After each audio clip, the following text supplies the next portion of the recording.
Hello students, आज हम पढ़ेंगे कुलॉम का नियम। और इस कुलॉम के नियम के अंदर हम पढ़ेंगे कुलॉम के नियम का गणितीय रूप भी, सदिश रूप भी, पैरावैद्युतांक और महत्वपूर्ण पॉइंट्स।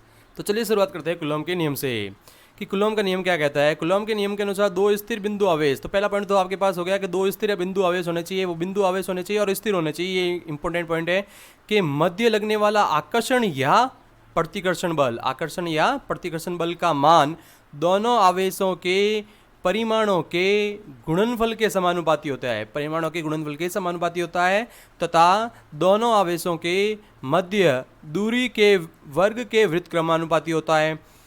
आवेशों पर कार्यरत बल दोनों आवेशों को मिलाने वाली रेखा के अनुदिश कार्यकारी होता है तथा माध्यम की प्रकृति पर भी निर्भर करता है।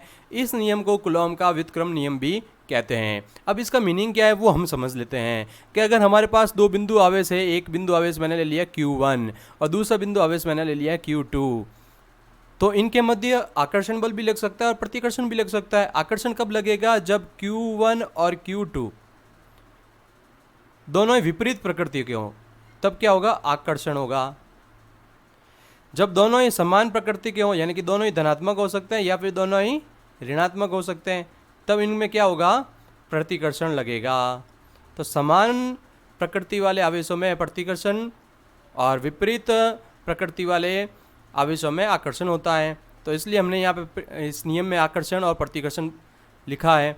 तो आकर्षण बल और प्रतिकर्षण बल क्या होगा कि जो F है वो किसके समानुपाती होगा? वो इन दोनों आवेशों के परिमाण के गुणनफल यानी कि Q1 इंटू Q2 के समानुपाती होगा। फिर इन दोनों के मध्य की दूरी, इन दोनों के मध्य की दूरी अपन मान लेते हैं कि भाई मध्य की दूरी है R, तो जो फोर्स होगा वो व्युत्क्रमानुपाती होगा मध्य की दूरी के वर्ग के, मध्य की दूरी के वर्ग के। फिर आवेश पर कार्यरत बल दोनों आवेशों को मिलाने वाली रेखा के अनुदिश कार्यकारी होता है। अब इसका मतलब क्या है? इसका मतलब ये है कि जो हमारे पास ये रेखा है जो इसके आवेशों को मिला रही है, जैसे ये रेखा है, तो बल भी इस रेखा के अनुदिश ही काम करेगा, यानी इसके दिशा में ही काम करेगा। ऐसा नहीं है कि इसकी वजह से जो बल लग रहा है वो यहाँ चला गया, यहाँ चला गया, यहाँ चला गया, ऐसा नहीं होगा। इस रेखा के अनुदिश ही बल कार्य करेगा। अब ये बल माध्यम की प्रकृति पर भी निर्भर करता है कि जो आपके पास Q1 Q2 है, जो आवेश हैं, दो आवेश लिए गए हैं, वो किस माध्यम में स्थित है। वो हवा में है, वो निर्वात में है, वो पानी में है, वो धातु में है। इस प्रकृति पर भी ये निर्भर करता है। तो अब हम देखते रहे कुलॉम के नियम का गणितीय निरूपण। तो सबसे पहले हमने क्या लिया है? दो आवेश ले लिए Q1 और Q2। ये दोनों आवेश बिंदु आवेश होने चाहिए, बहुत छोटे होने चाहिए और दोनों स्थिर बिंदु आवेश हैं, ये आप ध्यान रखिएगा। अब इनको मिलाने वाली एक रेखा, जैसे ये ले लेते हैं, ये रेखा हमने क्यों खींची है? ये इनके मध्य की दूरी को प्रदर्शित कर रही है और मध्य की दूरी है R। तो हमने दो आवेश लिए Q1 और Q2, इनके मध्य की दूरी है R। तो इनके मध्य लगने वाला आकर्षण बल या प्रतिकर्षण बल F है। तो अगर F होगा, तो हमने अभी पहले पढ़ लिया है नियम के अनुसार क्या होगा? F is proportional to Q1 Q2। जो बल है वो समानुपाती होगा दोनों आवेशों के परिमाणों के गुणनफल के। फिर अगर इनके मध्य की दूरी R ली हमने, तो हम इसको लिख सकते हैं F is inversely proportional to R square, यानी कि जो बल होगा वो आवेशों के मध्य की दूरी के वर्ग के व्युत्क्रमानुपाती होगा। तो यहाँ तक आपको बात समझ में आ गई होगी। अब हम इसको क्या लिख सकते हैं? अब हम इसको ये भी तो लिख सकते हैं F is proportional to Q1 Q2 upon R square. हम ये चीज़ भी तो लिख सकते हैं। अब जब भी हम समानुपाती का चिन्ह हटाते हैं तो एक नियतांक आता है। तो अब यहाँ से हम समानुपाती का चिन्ह हटा देते हैं, तो F is equal to K Q1 Q2 upon R square. तो ये जो K है एक समानुपाती नियतांक है, ये एक जो K है समानुपाती नियतांक है। K का मान आवेशों के मध्य उपस्थित माध्यम की प्रकृति और मात्रक पर निर्भर करता है। अब इसका मतलब क्या है कि K का मान परिवर्तित होता रहेगा, ये कभी भी फिक्स नहीं होगा। K का मान चेंज होता रहेगा। और ये कब होगा? ये माध्यम की प्रकृति और मात्रक के ऊपर डिपेंड करता है, इसलिए उनके अनुसार ही के का मान परिवर्तित होगा। तो अब आगे चलते हैं। अब हम एक देखते हैं फॉर्मूला कि यदि आवेश निर्वात में रखे गए हैं, इस पॉइंट में निर्वात और वायु दोनों का यूज़ किया गया है, तो ये हम मूलतः दोनों अलग अलग मानते हैं, लेकिन यहाँ पर एक ही चीज़ मानेंगे। क्यों? इसका कारण मैं आपको आगे बताऊँगा। तो यदि आवेश निर्वात में रखे हैं और बल न्यूटन मात्रक में है तथा दूरी r मीटर में है तथा आवेश कूलॉम में दिए गए हैं, तो के समानुपातिक नियतांक का निम्न प्रकार से प्रदर्शित किया जाता है। तो जो के होगा उसको निम्न प्रकार से भी प्रदर्शित कर सकते हैं। के होगा 1/4 पाई एप्सिलॉन नॉट। ये जो है उसको बोलते हैं हम एप्सिलॉन नॉट। अब ये कब लिखना है? k is equal to 1/4 pi epsilon naught कब लिखना है? जब हम निर्वात या वायु की बात करते हैं तब k का मान ये होगा। तो k और एप्सिलॉन नॉट इन दोनों का मान आपको याद रखना है। ये कंपटीशन एग्जामों में आपके जो न्यूमेरिकल्स आते हैं उनमें ये काम आता है कि जो k का मान है वो निर्वात या वायु में होता है 9 × 10⁹ newton into metre square upon coulomb square, जबकि एप्सिलॉन नॉट का मान होता है 8.85 8.85 इंटू 10⁻⁻12 कूलॉम स्क्वायर पर न्यूटन इंटू मीटर स्क्वायर। तो ये दोनों ही मान आपको याद रखने हैं। हमने पहले ही देख लिया है कि एप्सिलॉन नॉट को किस प्रकार से प्रदर्शित किया जाता है। इसे निर्वात की विद्युतशीलता कहते हैं। ये याद रखिएगा कि जो एप्सिलॉन नॉट होता है वो निर्वात की क्या होता है? विद्युतशीलता होती है। विद्युतशीलता यहाँ टाइपिंग में आपको थोड़ा लग सकता है कि विद्युतशीलता को ऐसे कैसे लिखा है, तो कंप्यूटर से टाइप करते वक्त थोड़ी प्रॉब्लम हो सकती है। तो आप याद रखिएगा कि विद्युतशीलता को ऐसे लिखा जाता है एप्सिलॉन नॉट। अब हम बात करते हैं कि अगर हमारे पास निर्वात में आवेशों के मध्य लगने वाला बल F0 है, निर्वात के अंदर जो लगने वाला बल है, आवेशों के मध्य लगने वाला बल है वो F0 है, तो उसको हम किस प्रकार से लिखेंगे? हम उसको लिखेंगे इस प्रकार से F0 is equal to k Q1 Q2 upon R square. अब k का मान हमने यहाँ पे क्या लिख दिया था? k का मान हमने यहाँ पे लिख दिया 1/4 पाई एप्सिलॉन नॉट। तो हाँ, ये k का मान हमने यहाँ रख दिया, इसकी वजह से हमें ये फॉर्मूला मिल गया है। अब हम आगे चलते हैं और आगे देखते हैं कि एप्सिलॉन नॉट का वीमा क्या है। एप्सिलॉन नॉट की वीमा की बात कर लेते हैं। तो जैसा आप स्क्रीन पे देख पा रहे होंगे कि एप्सिलॉन नॉट का मैंने यहाँ पे फॉर्मूला लिखा है आवेश स्क्वायर अपॉन में बल इंटू लंबाई स्क्वायर। ये कैसे आया? तो हमने अभी देखा था कि k is equal to 1/4 pi epsilon naught, और इससे पहले हमने देख लिया था force is equal to k Q1 Q2 upon R square. तो अब इन दोनों फॉर्मूले से हम वीमा निकाल सकते हैं। अब वीमा कैसे निकालेंगे तो देखते हैं। तो मैं यहाँ पे पहले k को लिख सकता हूँ। k को क्या लिख सकता हूँ? FR square upon Q1 Q2। ठीक है, तो अब k का मान क्या है? k का मान है 1/4 pi epsilon naught is equal to FR square Q1 Q2। तो मुझे एप्सिलॉन नॉट की बात करनी है, तो एप्सिलॉन नॉट को मैं लिख सकता हूँ। क्या लिख सकता हूँ? देखिएगा आप ठीक से। एप्सिलॉन नॉट को हम लिख सकते हैं 1/4 पाई Q1 Q2 upon FR square. ठीक है, तो ये Q1 Q2 क्या है? आवेश है। तो यहाँ पे देखिए आप क्या लिखा हुआ है? आवेश का स्क्वायर अपॉन बल इंटू लंबाई स्क्वायर लिखा है। ये देखिए F क्या है? बल, फोर्स। ये R जो होती है वो दोनों आवेशों के मध्य की लंबाई होती है, तो लंबाई का स्क्वायर लिख दिया। ये देखिए यहाँ पे लंबाई का स्क्वायर, ये लंबाई, ये Q1 Q2 आवेश। तो यहाँ तक आपको बात समझ में आ गई कि एप्सिलॉन नॉट को क्या लिख दिया? आवेश का स्क्वायर अपॉन बल इंटू लंबाई का स्क्वायर। ठीक है, अब आगे देखते हैं। तो मैं यहाँ पे साइड में वापस लिख देता हूँ कि जो हमारे पास एप्सिलॉन नॉट है वो आ गया आवेश का स्क्वायर अपॉन बल इंटू लंबाई का स्क्वायर। तो आवेश हमने 10th क्लास में पढ़ रखा है और पहले भी पढ़ा है कि आवेश क्या होता है। आवेश अगर याद नहीं है आपको तो I is equal to Q upon T था और यहाँ से Q is equal to IT आ गया था। आवेश की जो विमा थी हमने पहले ही पढ़ ली थी, विमा थी A1T1 ये आवेश की विमा थी। तो यहाँ पर आवेश का स्क्वायर लिखा हुआ है तो आवेश की विमा हमने लिख दी A1T1, आवेश की आ गई विमा। अब इसके ऊपर है स्क्वायर तो लगा दिया स्क्वायर। बल है हमारे पास, क्या है बल, तो बल की विमा हम लिख लेते हैं। तो बल की विमा होती है हमारे पास M1 L1 T to the power -2। तो M1 L1 T to the power -2। अब यहाँ पे ये चीज़ विमा आ गई हमारे पास। अब हम लंबाई का लिख सकते हैं, लंबाई की विमा होती है L, यहाँ पर बड़ा स्क्वायर तो लगा दिया स्क्वायर।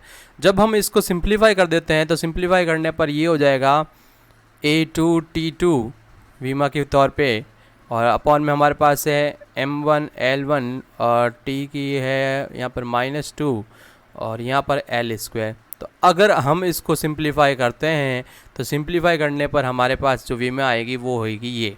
तो एप्सिलॉन नॉट की विमा हो गई ये वाली, ठीक है। तो आप ये विमा याद रखिएगा, MCQ क्वेश्चंस में विमा पूछी जाती है, ये एप्सिलॉन नॉट की विमा है। अब आगे चलते हैं कि यदि दो आवेश निर्वात या वायु यहाँ पर एक ही कंसिडर कर रहे हैं कि अतिरिक्त किसी माध्यम में रखे हैं, तो K क्या हो जाएगा 1/4 पाई एप्सिलॉन। यहाँ एप्सिलॉन नॉट का यूज़ नहीं करेंगे, एप्सिलॉन नॉट का यूज़ हमेशा निर्वात या वायु के लिए करेंगे, ये चीज़ याद रखिएगा। वायु या निर्वात, जब कोई माध्यम होगा तो वहाँ पर हम सिर्फ एप्सिलॉन का यूज़ करेंगे जब भी कोई माध्यम आएगा। यदि हमारे पास जो आवेश है वो माध्यम में है तो हम क्या करेंगे, एप्सिलॉन का यूज़ करेंगे। तो एप्सिलॉन क्या है यहाँ पर, माध्यम की विद्युतशीलता क्या है एप्सिलॉन, और एप्सिलॉन नॉट क्या है, निर्वात या वायु में जो विद्युतशीलता होती है उसको एप्सिलॉन नॉट से प्रदर्शित करते हैं। तो माध्यम में लगने वाला बल हो जाएगा F is equal to KQ1Q2 upon R square और K का मान यहाँ पे हो जाएगा 1/4 पाई एप्सिलॉन। तो ये मान हम यहाँ पर रख देंगे तो हमारे पास ये फॉर्मूला बन गया है। अब आगे चलते हैं कि बार बार एक वर्ड यूज़ किया गया है कि विद्युतशीलता। अब हम पहले देखते हैं कि विद्युतशीलता क्या है। तो विद्युतशीलता किसी पदार्थ का वह गुण है जो उस पदार्थ में विद्युत क्षेत्र उत्पन्न किए जाने पर उस पदार्थ द्वारा प्रदर्शित विरोध की माप बताता है। यानी कि विद्युतशीलता क्या है, एक पदार्थ का गुण होता है, वो कब काम आता है, जब आप उस पदार्थ में विद्युत क्षेत्र उत्पन्न करते हैं। तो विद्युत क्षेत्र उत्पन्न करने पर वो पदार्थ क्या करता है, विरोध करता है, और उस विरोध को किस के द्वारा नापा जाता है, विद्युतशीलता के द्वारा नापा जाता है। ये चीज़ याद रखिएगा। अब आगे चलते हैं कि भाई आपेक्षिक विद्युतशीलता क्या होती है, जिसे हम पैरावैद्युतांक यानी कि डाई इलेक्ट्रिक कांस्टेंट भी कहते हैं। तो चलिए शुरुआत करते हैं। इसकी दो डेफिनेशन है, आप दोनों डेफिनेशंस में से कोई भी लिख सकते हैं। तो पैरावैद्युतांक या आपेक्षिक विद्युतशीलता क्या है, किसी माध्यम की विद्युतशीलता और हवा या निर्वात की विद्युतशीलता के अनुपात को उस माध्यम की आपेक्षिक विद्युतशीलता या पैरावैद्युतांक कहते हैं। ये चीज़ याद रखिएगा। इसकी दूसरी परिभाषा है, किसी माध्यम की उपस्थिति में आवेशों के मध्य विद्युत बल निर्वात की तुलना में जितना गुना कम होता है उसे उस माध्यम का पैरावैद्युतांक या आपेक्षिक विद्युतशीलता या विशिष्ट पैरावैद्युतता कहा जाता है। अब इन दोनों का मतलब एक ही है कि भाई पैरावैद्युतांक क्या होगा, उसको हम किस प्रकार से प्रदर्शित करेंगे वो देख लेते हैं। तो पैरावैद्युतांक या आप बोल सकते हैं आपेक्षिक विद्युतशीलता या आप बोल सकते हैं विशिष्ट पैरावैद्युतता, तो उसको लिखा जाएगा एप्सिलॉन आर से। तो एप्सिलॉन आर क्या होगा, निर्वात या वायु में दोनों आवेशों के मध्य कार्यरत बल। तो हम यहाँ पे लिख रहे हैं एफ नॉट क्यों लिख रहे हैं, क्योंकि निर्वात में है, अन्य माध्यम में काम कर रहा है तो इसको लिख रहे हैं हम एफ। तो हम इनका फॉर्मूला यूज़ कर लेते हैं। एफ नॉट का फॉर्मूला क्या होगा, 1/4 pi epsilon naught Q1 Q2 upon R square, और एफ का फॉर्मूला क्या होगा, 1/4 pi epsilon Q1 Q2 upon R square. तो यहाँ से 4 पाई से 4 पाई कैंसिल हो जाएगा, Q1 Q2 हम कैंसिल कर देते हैं, आर स्क्वायर से आर स्क्वायर कैंसिल कर देते हैं, तो एप्सिलॉन आर जो होगा वो बचेगा एप्सिलॉन अपॉन एप्सिलॉन नॉट। तो ये फॉर्मूला आपको याद रखना है। तो आप देख सकते हैं कि ये क्या है, ये है माध्यम की विद्युतशीलता, ये क्या है, निर्वात की विद्युतशीलता। तो इन दोनों के अनुपात को हम क्या कहते हैं, आपेक्षिक विद्युतशीलता, जिसे पैरावैद्युतांक भी कहा जाता है। तो ये फॉर्मूला आपको याद रखना है। अब आगे चलते हैं कि जो कुलॉम है उसने अपने प्रयोगों में देखा कि निर्वात या वायु में विद्युत बल का मान सबसे अधिक होता है, वह कुलचालक माध्यम में विद्युत बल अपेक्षाकृत कम होता है, तथा दोनों आवेशों के मध्य सुचालक माध्यम होने पर बल का मान शून्य प्राप्त होता है। तो एक चीज़ ध्यान रखिएगा कि जब आवेश सुचालक माध्यम का मतलब आप समझ पा रहे होंगे, जिससे करंट पास हो जाता है। सुचालक का मतलब जिसमें आसानी से आवेश प्रवाहित होते हैं, तो वो सुचालक माध्यम जो होगा उसके अंदर जो बल का मान होगा वो शून्य होगा। और सबसे अधिक विद्युत बल किस में लगेगा, सबसे अधिक विद्युत बल लगेगा निर्वात में या फिर वायु में। अब एक बात मैंने पहले भी बोला था कि हम निर्वात और वायु को एक ही ले रहे हैं। अब उसका रीज़न आपके पास आ जाएगा कि आप यहाँ पे देख पा रहे होंगे विशिष्ट माध्यमों के पैरावैद्युतांक, कि जो निर्वात का पैरावैद्युतांक होता है वो होता है 1, और जो वायु का पैरावैद्युतांक होता है वो 1.00059। तो जो एक है वो लगभग बराबर ही है 1.0059 के। तो इसलिए हम यहाँ पर निर्वात और वायु को एक ही तरह से काउंट कर रहे हैं। तो आप ये भी याद रखिएगा कि जल का पैरावैद्युतांक होता है 80, और धातुओं का जो पैरावैद्युतांक होता है वो होता है अनंत। तो ये एक MCQ में क्वेश्चन बनता है कि धातुओं का पैरावैद्युतांक क्या होता है, या फिर निर्वात का पूछ सकते हैं। तो आप चीज़ याद रखिएगा कि निर्वात का होता है पैरावैद्युतांक 1 और धातुओं का पैरावैद्युतांक होता है अनंत। अब हम बात कर रहे हैं कूलॉम नियम के सदिश निरूपण की।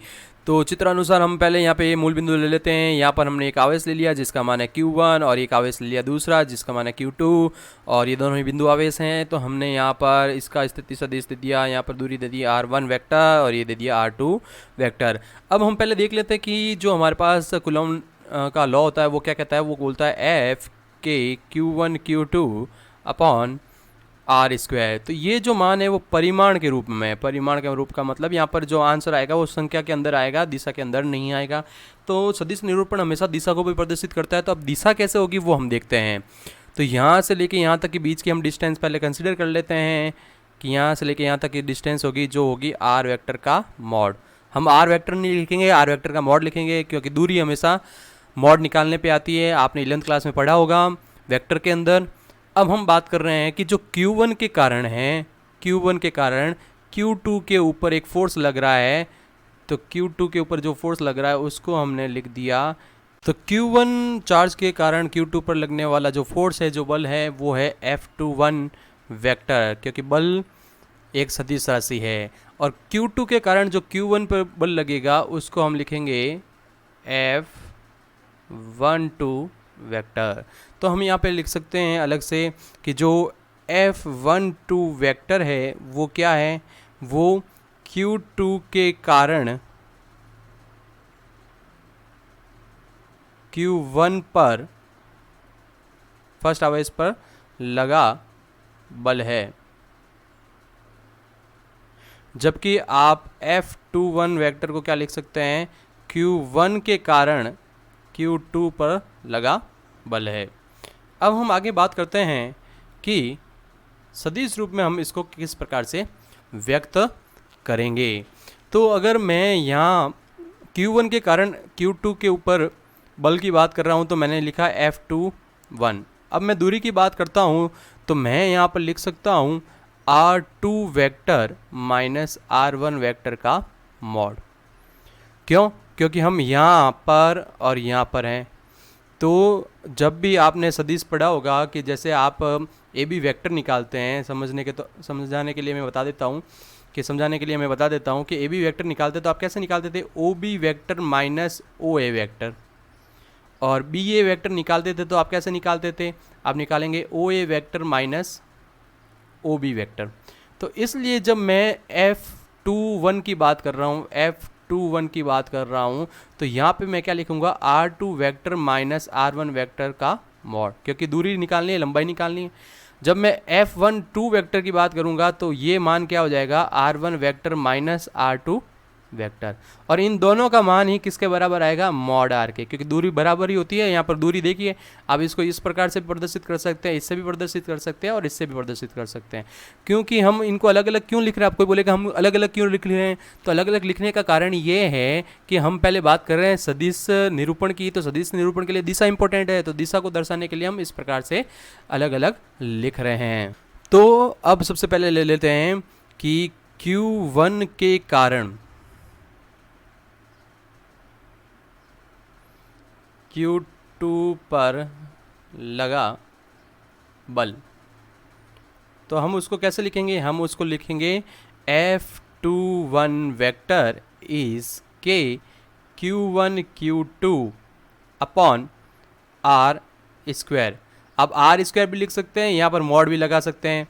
ये जो F21 वेक्टर आया है और ये मान आया के Q1 Q2 upon mod are square, तो ये तो एक परिमाण के रूप में है, दिशा के रूप में नहीं है। तो दिशा के रूप में बताने के लिए हमें 11th क्लास का एक पॉइंट याद करना पड़ेगा कि दिशा दिखाने के लिए आपको यूनिट वेक्टर निकालना होता है, इकाई सदिश निकालना पड़ता है। तो इकाई सदिश निकालने के लिए हम यहाँ पे लिख देंगे, अब ये किसके कारण है, F2 पर 1 के कारण है। तो यहाँ पे डिस्टेंस क्या होगी, F2 देख रहे हैं यहाँ पे, यहाँ होगा ना, यहाँ पे आप देख रहे हैं, तो वो 1 के कारण, Q1 के कारण है। तो यहाँ पर जो यूनिट वेक्टर होगा उसको हम लिख सकते हैं R2 माइनस R1 कैप। तो जिसको हम लिख सकते हैं F21 vector is equal to के Q1 Q2 अपॉन, इसको मैं लिख सकता हूँ मॉड आर स्क्वायर, ये वेक्टर फॉर्म में ही है। तो अब ये जो इकाई सदिश होता है उसको हम किस प्रकार से लिखते हैं, उसको इस प्रकार से लिख सकते हैं R2 vector minus R1 vector upon mod R2 vector minus R1 vector. क्योंकि जो ए कैप होता है, ए कैप का फॉर्मूला आपने पढ़ा ही होगा पहले, ए कैप का फॉर्मूला होता है ए वेक्टर अपॉन मॉड ए वेक्टर। तो इसके अनुसार अपन ने ये फॉर्मूला खोल दिया है। अब मैंने आपको पहले ही बता दिया था कि जो मॉड आर वेक्टर है, जो R2 vector minus R1 vector का मॉड है, वो सब इक्वल है, क्योंकि लेंथ इक्वल होगी। तो हम इसको क्या लिख सकते हैं, हम इसको लिख सकते हैं F21 vector is equal to के Q1 Q2 अपॉन, यहाँ ये R वेक्टर का मॉड का स्क्वायर, इसको मैं लिख सकता हूँ R vector 21, R2 vector minus R1 को लिख दिया। अब नीचे जो है वो डिस्टेंस ही है, तो इसको मैं लिख सकता हूँ मॉड R वेक्टर। तो F21 vector is equal to के Q1 Q2 upon mod R cube, यहाँ हो जाएगा R21 वेक्टर। तो यहाँ तक आपको बात समझ में आ गई होगी। तो हमारे पास Q1 के कारण Q2 पर लगा बल आ गया है। इसी प्रकार से आप Q2 के कारण Q1 पर लगा बल भी निकाल सकते हैं, लगा बल। तो वो हो जाएगा F12 vector is equal to के Q1 Q2 upon mod R vector का स्क्वायर। यहाँ पर हम लिख सकते हैं R1 vector minus R2 vector upon mod R1 vector minus R2 vector. ऐसा हमने क्यों लिखा है, क्योंकि हम यहाँ पर 1 2 ले रहे हैं, यानी Q2 के कारण Q1 पर बल ले रहे हैं। पिछले वाले में हमारे पास क्या था, R2 माइनस R1 था। तो ये चीज़ याद रखिएगा। तो हमने ये यहाँ पर लिख दिया है। तो F12 vector is equal to के Q1 Q2 upon R vector का स्क्वायर लिख दिया। इसको हमने लिख दिया क्या, R वेक्टर 1 2, और यहाँ पे ये हो गया हमारे पास मॉड R। तो हमारे पास F12 वेक्टर यानी कि फोर्स आ गया है हमारे पास के Q1 Q2 R vector 1 2 upon mod R cube. तो अब यहाँ से एक बात पता चलती है कि क्या बात पता चलती है कि मैं पहले एक बार लिख देता हूँ कि यहाँ पर मैंने जब लिखा कि F12 वेक्टर, तो मैंने क्या लिखा के Q1 Q2 upon mod R vector का क्यूब, क्योंकि नीचे तो मॉड निकालने का मतलब संख्या होगी। जो R12 वेक्टर है उसको मैं किस प्रकार से लिख सकता हूँ समझिएगा ज़रा। मैं इसको लिख सकता हूँ के Q1 Q2 upon mod R cube, इसको मैंने वापस लिख दिया R1 vector minus R2 vector. इसी प्रकार से जब मैं F21 की बात कर रहा हूँ तो मैंने अभी मान निकाला था F21 का, वो क्या था के Q1 Q2 upon mod R cube, यहाँ था R21 वेक्टर। तो हम इसको क्या लिख सकते हैं, हम इसको लिख सकते हैं कि के Q1 Q2 upon mod R vector cube, यहाँ हम क्या लिख सकते हैं R2 vector minus R1 vector. तो अब एक चीज़ देखिए आप गौर से, यहाँ पर इसे और यहाँ पर इसे, इन दोनों को देखने पर एक बात आपको साफ पता चल रही होगी। क्या बात पता चल रही होगी कि के Q1 Q2 और मॉड R क्यूब तो दोनों में है, लेकिन ये चीज़ डिफरेंट है, यहाँ पर माइनस का अंतर आ रहा है। यानी कि अगर मैं यहाँ F12 में से माइनस कॉमन ले लेता हूँ तो ये चीज़ बन जाएगी। तो मैं क्या लिख सकता हूँ, मैं लिख सकता हूँ F12 vector is equal to minus F21 vector. ये चीज़ लिखी जा सकती है, इन दोनों से ये बात पता चल रही है। तो हम क्या बोल सकते हैं कि हम बोल सकते हैं कि F12 vector is equal to minus F21 vector. तो इसकी भाषा क्या होगी कि इस प्रकार से ये ज्ञात होता है कि दोनों आवेशों के कारण एक दूसरे पर लगने वाला बल परिमाण में समान होता है। यानी कि यहाँ पर जो मान आएगा, जैसे मान लीजिए F12 का मान आया 4, तो F21 का मान भी क्या आएगा 4 आएगा, परिमाण समान आएगा। परिमाण समान आएगा, मैं आंसर की बात नहीं कर रहा हूँ, परिमाण जो आएगा अगर मैं इसका मॉड निकालता हूँ तो वो समान आएगा। क्या आएगा, समान। परंतु दिशा विपरीत होती है, परंतु दिशा क्या होती है, विपरीत होती है। चाहे आवेश किसी भी प्रकार का क्या ना हो, अगर आप दोनों धनात्मक लेते हैं, ऋणात्मक लेते हैं, समान प्रकार के लेते हैं, असमान प्रकार के लेते हैं, फिर भी यही काम होगा। इस प्रकार कूलॉम का जो नियम है वो न्यूटन के गति के तीसरे नियम की अनुपालना करता है। जो न्यूटन का तीसरा नियम है वो इसका जैसा का जैसा है कि किसी भी क्रिया के प्रतिक्रिया होती है, क्रिया और प्रतिक्रिया का जो मान होता है वो बराबर होती है, लेकिन दिशा विपरीत होती है। तो उसी प्रकार से कूलॉम का नियम भी न्यूटन के गति के थर्ड लॉ का अनुपालन करता है। जो कार्यरत आवेशों को मिलाने वाली रेखा के अनुदिश होता है, यानी कि जो बल होगा वो अनुदिश होगा मिलाने वाली रेखा के, अर्थात स्थिर विद्युत बल केंद्रीय बल होता है। जो कूलॉम का था उसको मैं FC से लिख रहा हूँ। FC इज इक्वल टू हम क्या लिखेंगे, जो फॉर्मूला था कि Q1 Q2 upon R square, और जो गुरुत्वाकर्षण बल है उसके लिए हम लिख देंगे FG से गुरुत्वाकर्षण बल के लिए, और इसका फॉर्मूला होता है कैपिटल G M1 M2, और यहाँ पे लिख दिया R स्क्वायर।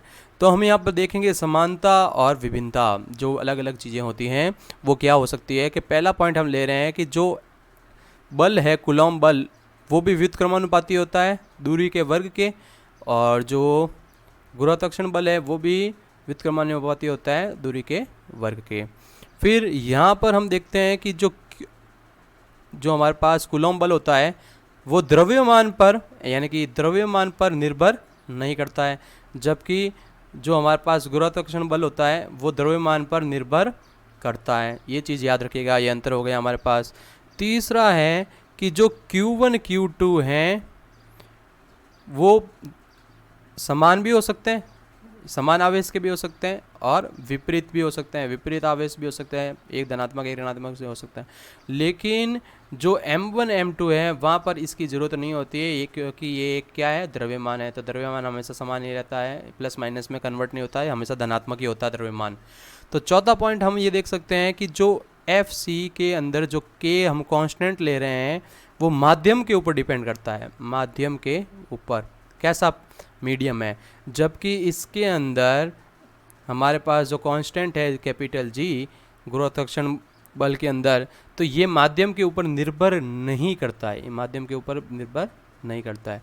और सबसे बड़ा अंतर ये है कि जो कूलॉम बल है वो गुरुत्वाकर्षण बल से काफ़ी ज़्यादा होता है, ये चीज़ याद रखिएगा, गुरुत्वाकर्षण बल से काफ़ी ज़्यादा होता है कूलॉम बल। अब हम आगे चलते हैं और महत्वपूर्ण तथ्य देखते हैं कूलॉम नियम के, कि जो कूलॉम नियम है वो हमेशा बिंदुवत आवेश पर कार्य करता है, बिंदु के रूप में होना चाहिए और वो स्थिर होना चाहिए। ये कूलॉम नियम के अंदर हमने पहले ही पढ़ लिया था। फिर जो कूलॉम का नियम है वो गति के तृतीय नियम का पालन करता है, ये हमने सदिश रूप में देख लिया।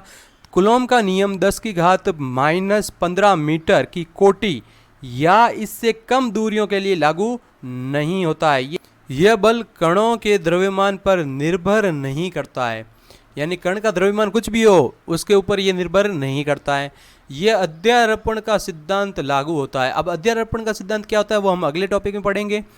ये एक संरक्षी बल है और व्युत्क्रम वर्ग नियम का पालन भी करता है। तो ये हमारे पास पॉइंट है, ये महत्वपूर्ण पॉइंट है, ये आप याद रखिएगा।